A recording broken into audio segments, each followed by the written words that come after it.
बहू, आज मेरी तबीयत ठीक नहीं है। क्या एक कप चाय मिलेगी? इस पर बहू भड़क गई और धक्का देकर बोली, यहाँ रानियों की तरह राज करने नहीं आई हो। इतना सुन सावित्री जी की आंखों में आंसू आ गए। उन्होंने कभी सपने में भी नहीं सोचा था कि जिस घर को उन्होंने अपने खून पसीने से सींचा, आज उसी घर में उन्हें एक कप चाय के लिए भी अपमानित होना पड़ेगा। सावित्री जी ने कांपते हुए होठों से कुछ कहना चाहा, लेकिन शब्द गले में ही अटक गए। बस मन में ही एक पुकार उठी, हे ईश्वर, अगर मैंने जीवन में कभी किसी का दिल नहीं दुखाया तो आज मेरी यह दुर्दशा क्यों? क्या बुढ़ापा इतना बड़ा अभिशाप है? लेकिन वे नहीं जानती थी कि ऊपर वाले की लाठी में आवाज नहीं होती, और जब वह चलती है तो बड़े बड़े अहंकारी भी घुटनों पर आ जाते हैं। आखिर ऐसा क्या हुआ जिसने उस घमंडी बहू को नाको नाको चने चबवा दिए? चलिए यह भावुक कहानी शुरू करते हैं। सावित्री जी, जिनकी उम्र अब 65 वर्ष के पार हो चुकी थी, स्वभाव में बेहद सरल और ममतामयी महिला थी। पति के गुजर जाने के बाद उनका एकमात्र सहारा उनका बेटा आलोक और उनकी बहू मेघना थे। आलोक अपनी माँ का सम्मान करता था, लेकिन वह स्वभाव से थोड़ा भीरू था और अपनी पत्नी मेघना की तेज तर्रार बातों के आगे अक्सर चुप रह जाता था। मेघना एक आधुनिक विचारों वाली महिला थी, जिसे अपनी सुंदरता और मायके के रसूख पर बहुत घमंड था। उसे सावित्री जी का घर में रहना, खांसना और पुराने रीति रिवाजों में बात करना फूटी आंख नहीं सुहाता था। उस दिन से ही सावित्री जी को तेज बुखार था। शरीर तप रहा था और जोड़ों में इतना दर्द था कि बिस्तर से उठना भी दूभर हो रहा था। घर में काम करने वाली बाई नहीं आई थी और मेघना अपनी किटी पार्टी के लिए तैयार हो रही थी। सावित्री जी ने बड़ी हिम्मत करके रसोई के दरवाजे तक खुद को घसीटा और धीमी आवाज में कहा, बहू, आज शरीर बहुत टूट रहा है, शायद बुखार है। क्या तुम मुझे थोड़ी अदरक वाली चाय और 2 बिस्किट दे दोगी? मुझसे खड़ा नहीं हुआ जा रहा। मेघना, जो आईने के सामने अपनी साड़ी का पल्लू जमा रही थी, यह सुनकर गुस्से से लाल हो गई।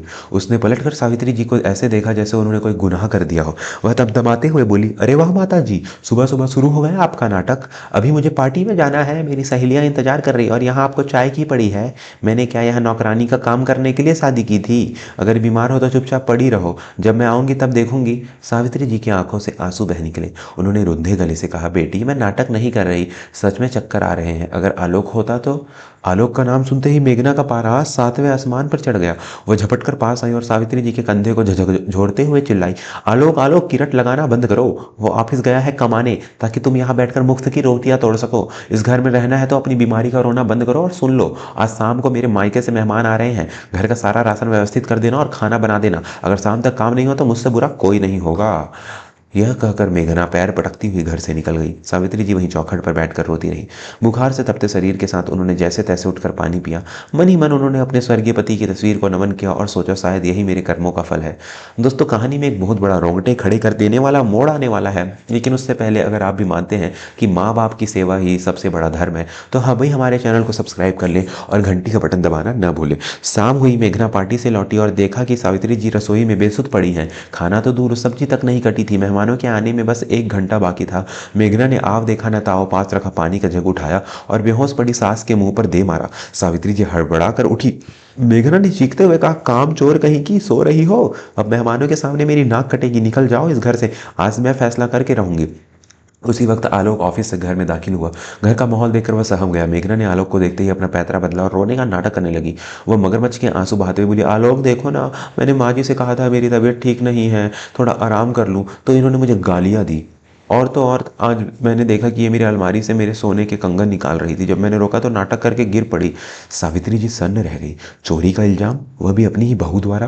उन्होंने कांपते हाथों से आलोक की तरफ देखा और कहा, बेटा, तू तो तुझे मुझे जानता है ना, मैंने आज तक कभी पराई चीज को हाथ नहीं लगाया। यह झूठ बोल रही है बेटा। लेकिन मेघना ने ऐसा जाल बुना था कि आलोक की बुद्धि भ्रमित हो गई। मेघना ने शर्त रख दी, आलोक, या तो यह चोर बुढ़िया इस घर में रहेगी या मैं।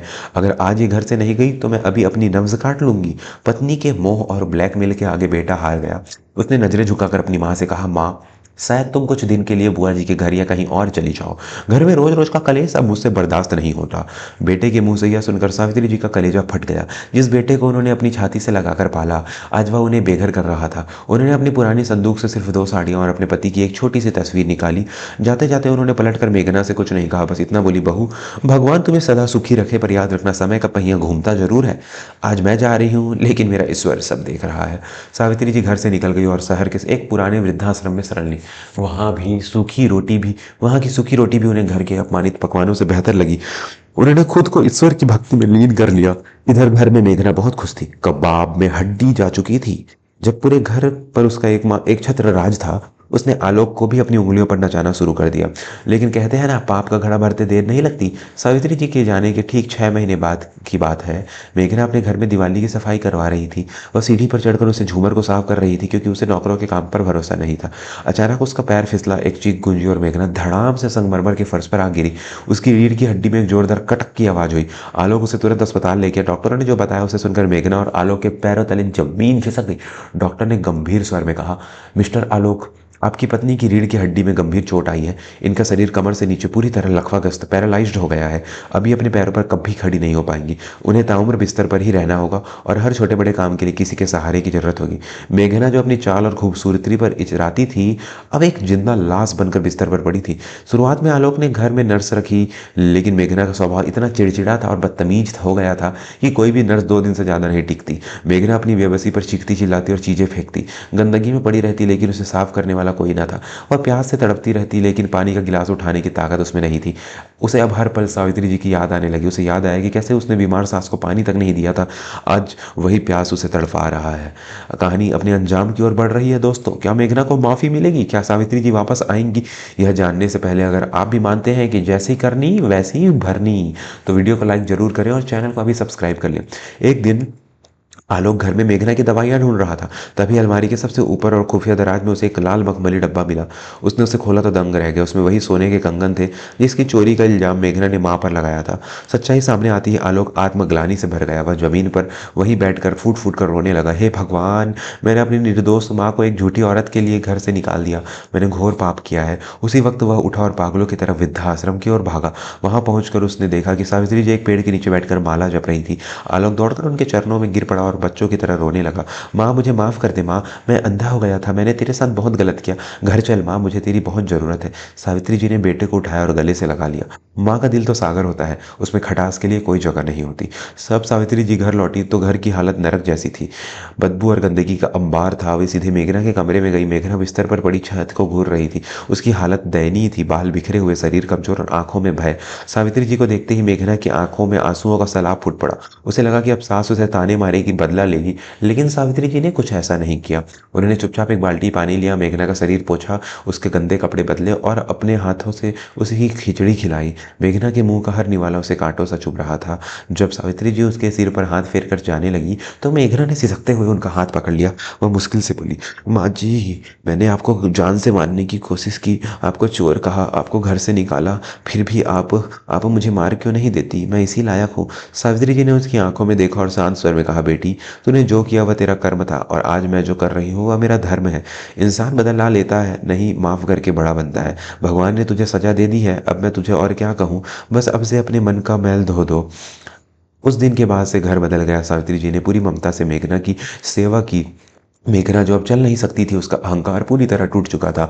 वह बिस्तर पर पड़े पड़े अब सत्संग सुनती और अपनी सास को देवी की तरह पूजती। आलोक ने भी महसूस किया कि घर की असली लक्ष्मी उसकी माँ ही है। जिस बहू ने सास को पानी के लिए तरसाया था, आज वह उसी सास के हाथों से पानी पीकर जीवित थी। निष्कर्ष, मोरल ऑफ द स्टोरी, दोस्तों यह कहानी हमें सिखाती है कि वक्त और कर्म किसी को नहीं बख्शते।